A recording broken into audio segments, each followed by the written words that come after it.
Collector की दहली पर sir पटक कर 92 वर्ष की महिला ने की इच्छा मृत्यु की मांग।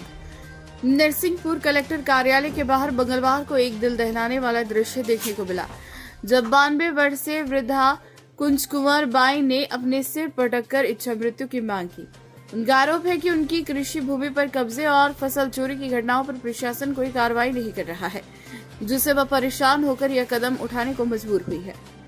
गाडरवारा तहसील के डूटी गांव की निवासी कुंज कुंवर बाई और भागीरथ प्रसाद पटेल ने प्रशासन को पहले भी कई बार पत्र लिखकर अपनी समस्या से अवगत कराया था। उनका कहना है कि न्यायालय के आदेश के अनुसार उनके पास कुल 8.70 एकड़ भूमि है, जबकि विपक्षियों को मात्र 1.80 एकड़ जमीन मिली है।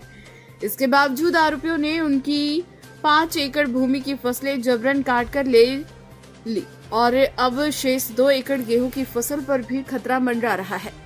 वृद्ध महिला का आरोप है कि जब उन्होंने फसल चोरी की शिकायत सिहोरा पुलिस चौकी में दर्ज कराई तो अब तक कोई जांच नहीं हुई। आरोपियों ने पहले भी उनके कृषि उपकरण और सिंचाई पाइप चोरी किए थे, लेकिन प्रशासन ने कोई कार्रवाई नहीं की। कुंज कुंवर बाई का कहना है कि उन्हें धमकियां दी जा रही है और 1 मार्च को उनका ट्रैक्टर रोककर खेती करने से मना कर दिया गया।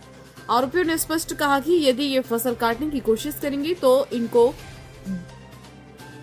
जान ले ली जाएगी। नरसिंहपुर से शरद नेमा की रिपोर्ट।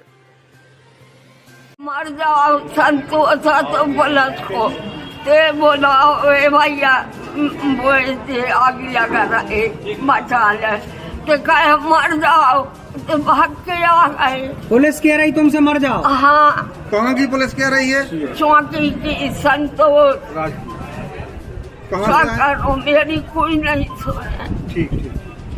आज कोई भैया कि जब भी हमारे पास खसरा आता है, दो पक्ष होते हैं, दोनों पक्षों को सुनना नैसर्गिक न्याय का सिद्धांत है। दोनों पक्षों को सुन के कानूनन तौर पे उनके हक की जो जमीन है वो उनके पास कब्जे में रहे, ये हम डेफिनेटली दिलाएंगे। और ऐसी परिस्थिति में यदि कोई उनकी फसल काटता है तो उसका हक भी फिर उनको हम दिलाएंगे, चाहे हम पुलिस कार्रवाई क्यों न करनी पड़े। उनका कहना है मैम कि वो 13 बार से अधिक आपके पास आ चुके हैं, तो ये जी डेफिनेटली इसको हमने टीएल में ले लिया है। अगर पूर्व में है तो मेरे संज्ञान में ये नहीं है कि केस स्टार्ट हुआ है कि नहीं हुआ है, बट हो सकता है केस ऑलरेडी स्टार्ट हो गया हो।